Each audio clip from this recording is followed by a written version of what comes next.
Senator King. Thank you, Mr. Chair, and thanks to all the witnesses.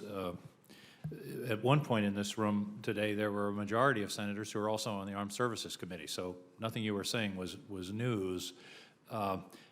This whole situation as a newcomer is extraordinary. I haven't yet heard anybody say a good word about the sequester in this building for the past 6 months, but we still have it. It's like we're all standing out in a rainstorm and everybody's looking at each other and saying, have you noticed it's raining? Why, yes, it's raining. But nobody puts their umbrella up or goes inside, and they, you know, what is it?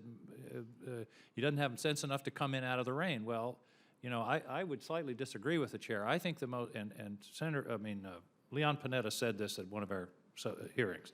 The most serious threat to national security today is the United States Congress because of our inability to pass a rational budget. And the problem is, I think, worse than many of you outlined, because you said this sort of in a little bit more vague way.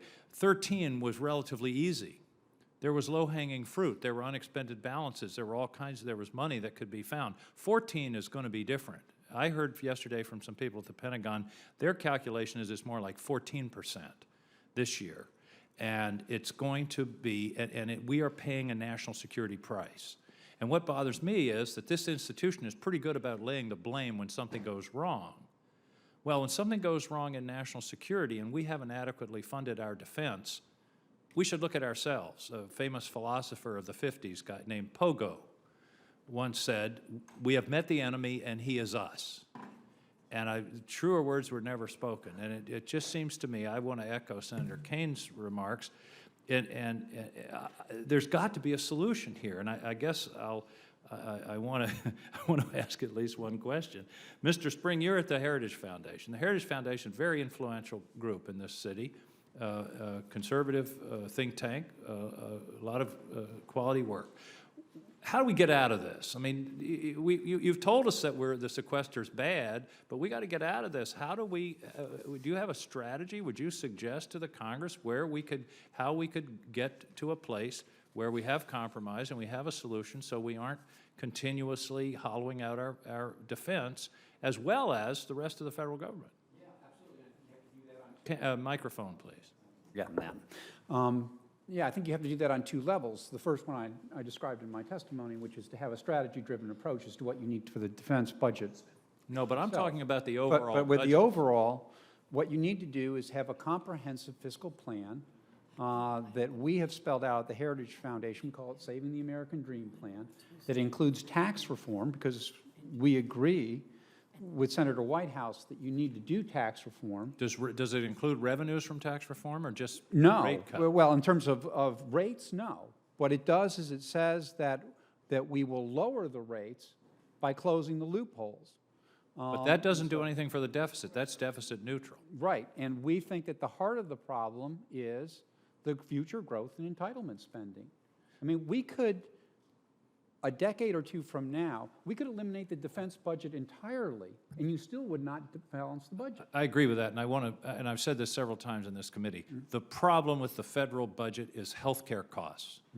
Medicare, Medicaid, pensions, health care costs across the board. It is not the defense budget. It is not Pell Grants. It is not national parks. It is not Head Start.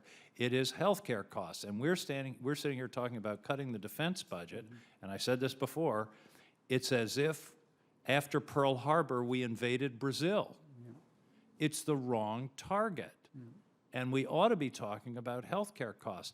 But to get back to the point, I haven't yet figured out a way you can make all these pieces come together without some additional revenues, given the demographics of the country. People getting older, aging, demands on Medicare. We can shift costs out of Medicare, but they're just going to go to other people unless we deal with health care costs. But it just seems to me we need entitlement reform, we need some revenues, we need cuts, and there is a package there, and if we do enough tax reform, we could do both some revenues and rate cuts, and that could be a deal. Is that something, is that anathema to you? Well, let me say, I'm not the expert on the econometric modeling that was done at the Heritage Foundation. I'm a defense analyst, so I'm not going to try and pretend that I can answer that question in a direct and quantitative way. I do believe that there is a package there that reduces tax rates, closes loopholes, imposes restraints on the growth in entitlement spending, maintains a reasonable level of investment in defense, and eventually balances the budget. When I say we're not going to do that immediately, it's going to be like a decade-long process. But that, yes, we think that we can do that. And in general terms, if I recall correctly from Saving the American Dream Plan, we're talking somewhere in the neighborhood of a target for that, which I think is the easiest way to do it, which is as a percentage of GDP, somewhere in the neighborhood of, I think it's 18% in the Saving the American Dream Plan. Well, that's the problem, because 18% isn't going to do it in an age of aging baby boomers. And it just, you can't make the numbers work unless you drastically reduce defense and all the other areas of the federal government. Well, and when you talk about reforming entitlements, you want to cut Medicare, but if you don't do anything about health care expenses, you're just shifting those costs to the states or to the senior. Well, again, the Saving the American Dream Plan includes a comprehensive approach to health care, not just with regard to Medicare and Medicaid alone. So that it involves, how people would actually obtain their insurance and so forth and so on. Again, I'm a defense analyst, so I don't want to misrepresent inadvertently something that's in that plan. But obviously, there is another element to this that's extremely important, which is that we tie it to GDP because GDP can be whatever. And so the economic growth isn't the total answer to the problem, but it is an essential answer to the problem. Of course it is. Mr. Chairman, I appreciate your indulgence. I think just one other point to get back to defense.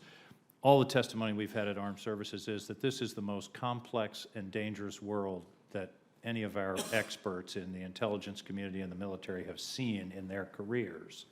And at the same time, we're gutting our military and hollowing out our readiness. I think it's a tragedy. Thank you. Thank you, Senator.